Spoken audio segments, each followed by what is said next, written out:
1916년 12월 17일 러시아 상트페테르부르크. 자칭 신비주의자 겸 니콜라이 2세의 절친한 친구 그리고리 라스푸틴이 심각한 총상을 입게 된다. 암살자는 라스푸틴의 왕실 지배력이 지나치게 강화되는 것을 두려워했다. 지난 1세기 동안 라스푸틴 암살의 진실에 아무도 이의를 제기하지 않았지만 최근 그의 죽음을 원했던 다른 세력이 있었다는 비밀 문서가 발견됐다. 그렇다면 그날 밤 현장엔 누가 있었던 것일까?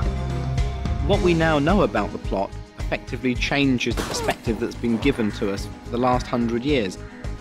공식 검시 사진을 재검토하고 최신 탄도학 지식을 동원해 방아쇠를 당긴 범인을 추적한다. 지금부터 라스푸틴의 미스터리 파일이 공개된다.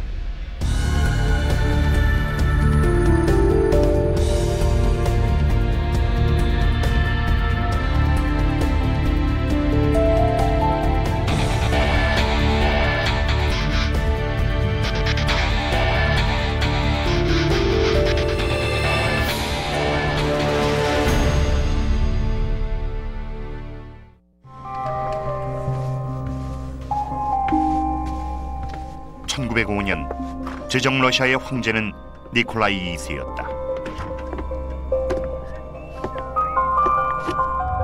로마노프 왕조는 300년 동안 러시아를 지배했고 국토는 동쪽으론 중국, 서쪽으론 독일까지 뻗어 있었다. 수도 상트페테르부르크의 겨울 궁전이 권력의 중심지였다.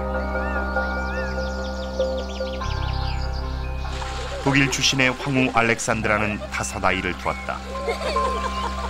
4명의 딸과 왕위 계승자인 막내 아들 알렉세이였다. 하지만 황제와 황후는 백성들은 모르는 어두운 비밀을 숨기고 있었다. 알렉세이가 왕위 계승을 위협하는 질병을 안고 태어난 것이었다. 혈우병은 피가 응고되지 않는 유전병이다.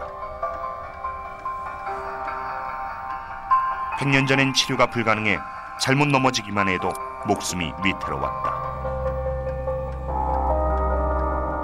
역사학자이자 저술가 헬런 라파포트가 황실의 고민을 설명한다. He was a little boy. He wanted to be like ordinary little boys. He wanted to run around and play, and he was very closely watched. But even so, there were occasional times when he banged himself. And the next thing is, this poor child is in excruciating pain. 로마노프 왕가는 후계에 대한 국민의 믿음을 지키기 위해 알렉세이의 지병을 철저히 숨겼다.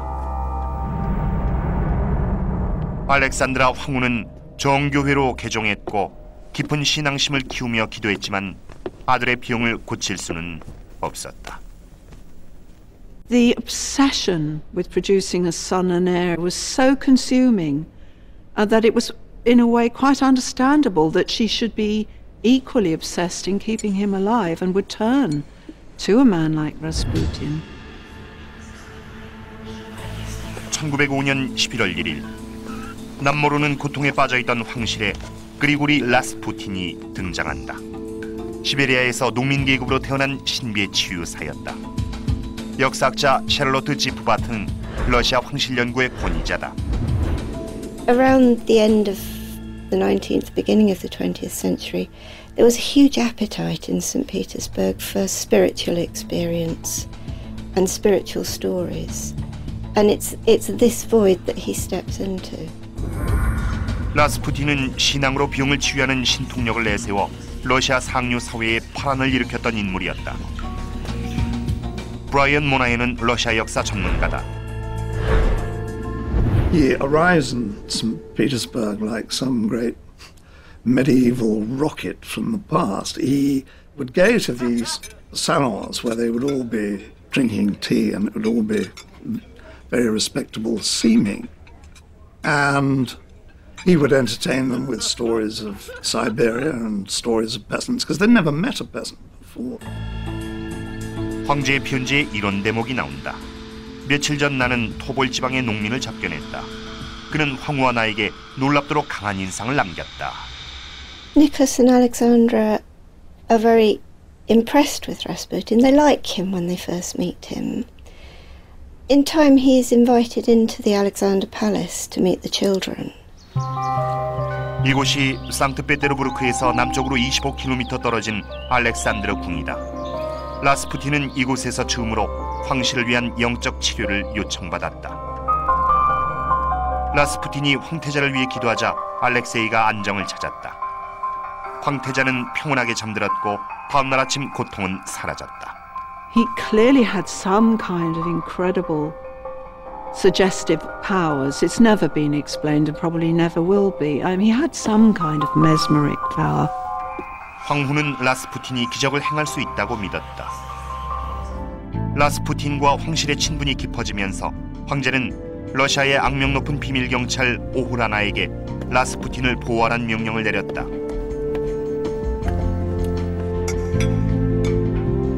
오홀라나의 감시 속에서 라스푸틴은 다양한 계층의 방문객을 맞았다. 성직자, 귀족, 군인, 장교 등이 이젠 유명해진 시베리아 농민의 이야기를 들으러 찾아왔다. 하지만 가장 자주 들르는 방문객들은 여성이었다. 라스푸틴이 추종자에게 둘러싸인 사진 속 장면이 계속 재현됐다. 그의 집에서 무슨 일이 벌어지는지 온 러시아가 궁금해했다. Wherever there was an opportunity, he would take it. On trains, during tea parties, you name it. If there was a possibility, he was there. He is, as it were, a bit of rough for a certain type of Russian lady. 라스푸틴의 방탕한 생활에 대한 추론은 국가적인 스캔들로 발전했다. 황후가 외도를 저지른다는 소문이었다. It was very widely believed throughout Russia, and it did her reputation enormous harm. It was dragging the imperial name into disrepute. 두 사람의 밀회를 그린 저속한 그림이 널리 퍼져나갔다. Yes, last but not with the Tsarina. There was no question she was his meal ticket. With her, he was at his holiest, his most moral. 추문이 난무하는 와중에 촬영한 가족 사진은 라스푸틴에 대한 황실의 신뢰를 보여준다.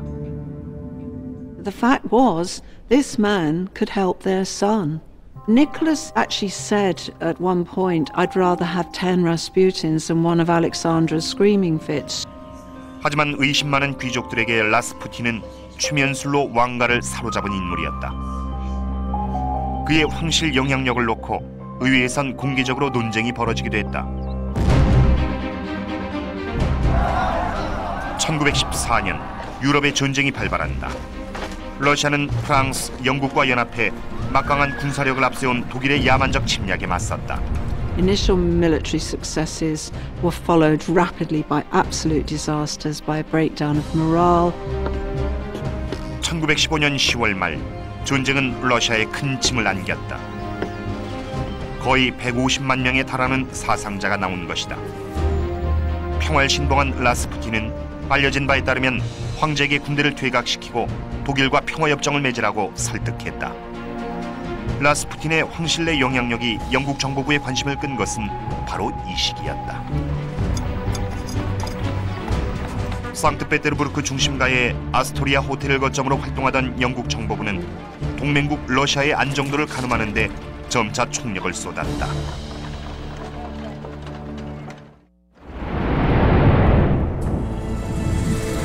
이곳은 영국 런던의 화이트홀 코트 1번지. 1차 대전 당시 영국 정보기관 본부로 사용됐다. 역사학자 앤드류 쿡에게 극비 문서와 서신을 열람할 허가가 내려졌다. British intelligence were aware from the word go that Rasputin was one of the leading people of influence in Russia who was actually arguing in private for an independent peace deal with the Germans. 러시아 국내 정보기관에 이어 영국 정보부도 라스푸틴의 의도를 의심하면서 그의 생명은 비틀어졌다. 하지만 사료상으로는 황실의 불만을 품은 내부 세력이 라스푸틴의 국내 정세 개입에 종지부를 찍기로 한 것으로 나타난다. Prince Yusupov is the scion of one of the richest, oldest families in Russia. He's an Oxford-educated fop. People like Yusupov, old school, top drawer aristocracy, couldn't bear what was happening. Felix Yusupov certainly saw Rasputin as an obstacle to Russia's recovery in the war. It was really that crucial to him that Rasputin be physically removed from the equation. 1916년 12월 16일 유스포프는 상트페테르부르크 모이카우나의 강변에 위치한 자신의 궁전에서 열리는 파티로 라스푸틴을 유인했다. 유스포프의 증언에 따르면 라스푸틴은 그의 호의에 감사했다. 하지만 그때 위층에선 일단의 남자들이 대기하고 있었다. 그중엔 유명한 정치가 블라디미르 프리슈케비치와 황족인 디미트리 파블로비치가 있었다. 파티에 초대된 신원 이상의 남자 2명도 그 자리에 동참했다. 은밀히 라스푸틴 암살을 계획한 사람들이었다. 새벽 3시경 유스포프가 계획을 결행했다.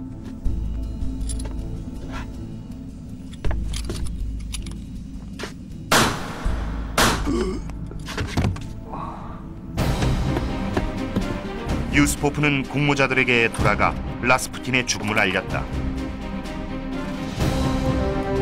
하지만 나중에 시신을 확인하려 하자 라스푸틴은 있는 힘껏 유스포프의 목을 부여잡았다. 유스포프는 도움을 청하며 도망쳤다. 초인적인 힘으로 다시 일어선 라스푸틴은 뜰을 가로질러 탈출하려고 했다. 그때 먼 거리에서 공모자 중 한 명인 프리슈케비치가 방아쇠를 당겼다.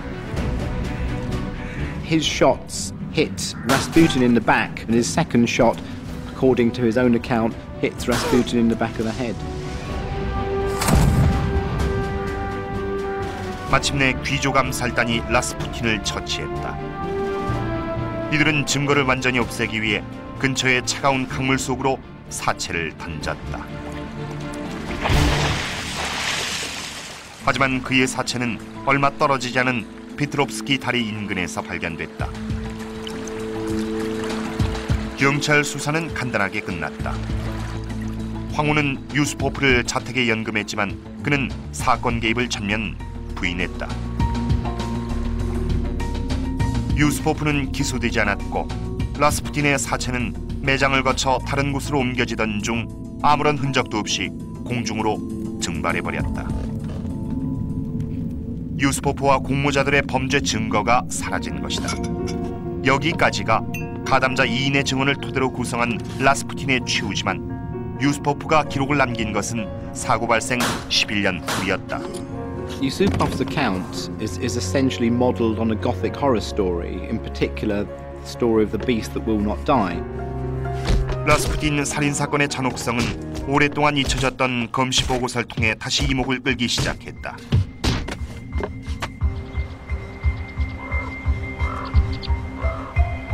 러시아 기록보관소 깊숙한 곳에 살인 직후에 촬영한 귀중한 사진 자료가 보관돼 있었다. 당시엔 공개가 안 된 이 자료에 80년 동안 묻혀있던 사건 현장의 진실이 담겨 있다. 정원에 쌓인 누운 위로 혈흔이 선명하다. 강에서 건져낸 직후에 찍은 라스푸틴의 얼어붙은 사체와 부검 과정이 담긴 자세한 사진도 있다.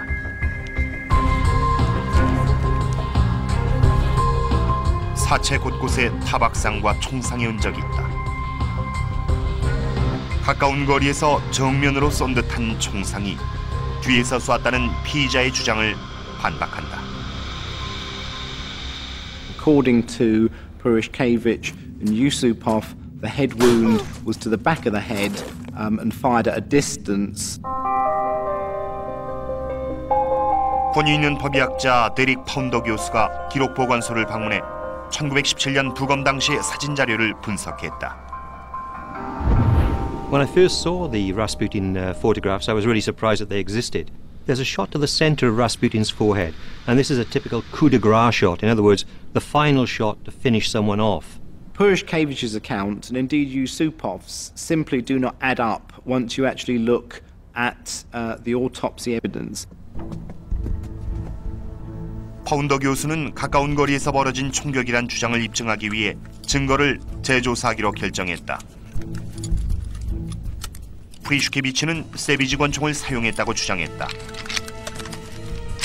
이 총은 범인이 사용한 세비지 권총과 같은 속도로 32구경 총탄을 발사한다.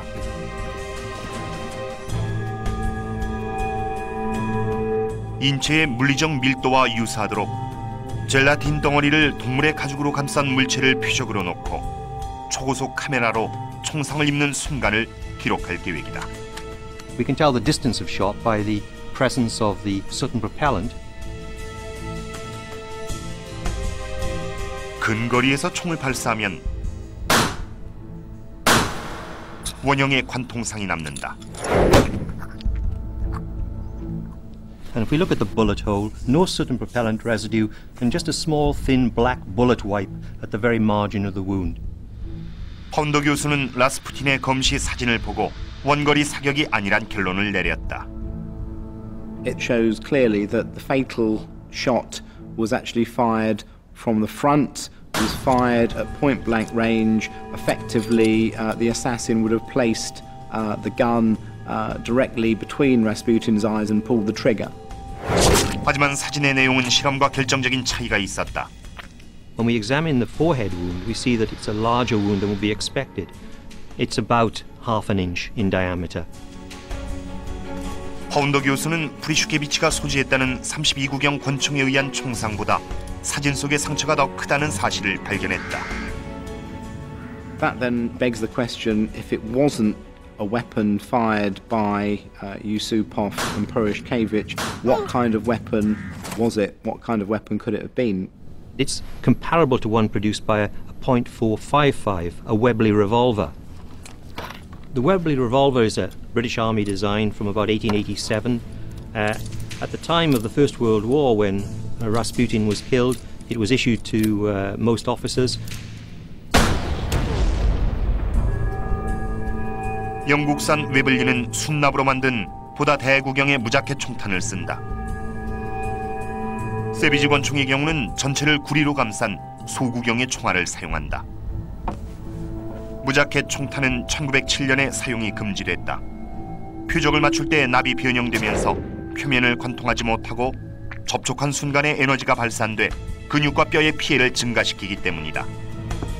비교 연구를 위해 치명상을 입혔던 똑같은 근거리에서 웨블리 리볼버에 사용됐던 납총탄을 발사해보기로 했다. When we compare these test shots with the gunshot wound to the center of the forehead of Rasputin, what we see is something very similar to the Webley shot. 먼 거리에서 쐈다는 증언이 거짓일 뿐 아니라 휴대했던 소구경 권총에 의한 총상이 아니란 사실이 확실해졌다. The forensic and ballistics evidence does not match the accounts by Yusupov and Purushkevich. It then begs the question, if they didn't fire the fatal shots, who did? 공모자 중 한 사람인 파블로비치가 구경이 큰 권총을 가지고 있다가 치명상을 입혔다는 주장이 제기됐다. 하지만 유스포프와 프리슈케비치 모두 파블로비치가 사건 발생 전에 건물을 떠났다고 증언했다. 여기서 수수께끼는 더 가중된다. 그날 밤 동석했던 의문의 두 인물로 관심을 돌려보자. 그들의 정체는 끝까지 밝혀지지 않았지만 오스왈드 레이너란 인물을 가리키는 단서가 등장했다.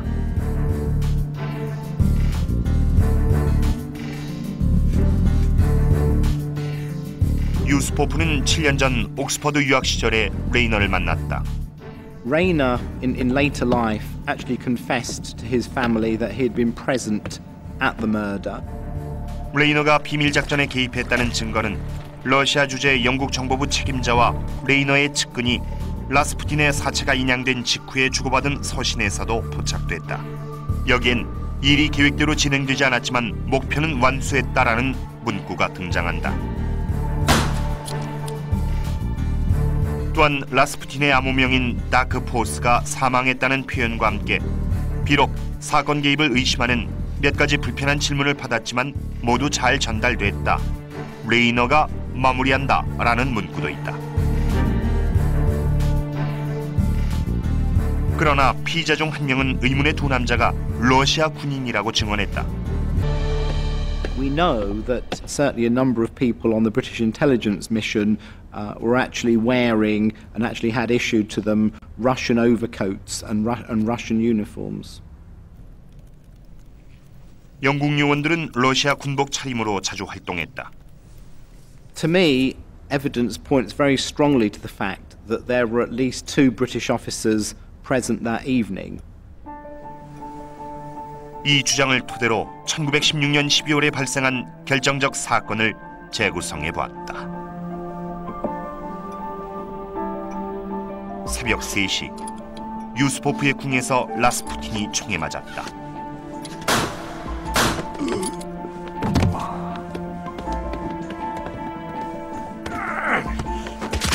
공모자들의 주먹질과 발길질이 이어졌다. 손은 결박당했다. It's a horrible mess. It's a case of we've got to kill this person and we really don't know how.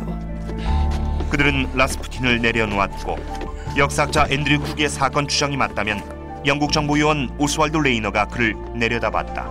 It's at that particular point that a British officer is literally forced to take his revolver and shoot Rasputin at point blank range to be absolutely sure that he is dead. 레이너는 범행을 완벽히 마무리 지었다.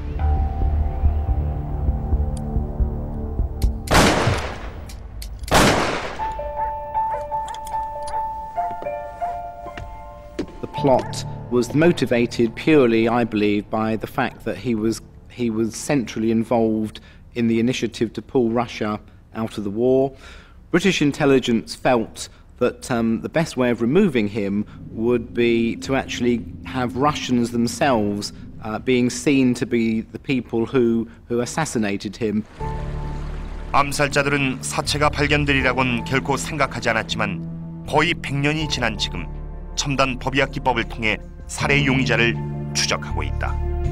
러시아를 전쟁의 동맹국으로 남기는 것이 영국의 목적이었다면 계획은 성공이었다. 하지만 라스푸틴이 죽고 1년도 안 돼 러시아 혁명이 시작된다. 라스푸틴의 후견인이던 니콜라이 2세와 황실 가족은 볼셰비키 공산당이 정권을 잡으며 처참하게 처형됐다. 이로써 소련이란 거대한 국가가 출범하게 됐으며 시베리아 출신의 신비주의자 라스푸틴에 의해 약해질 대로 약해진 로마노프 왕조도 종말을 맞게 됐다.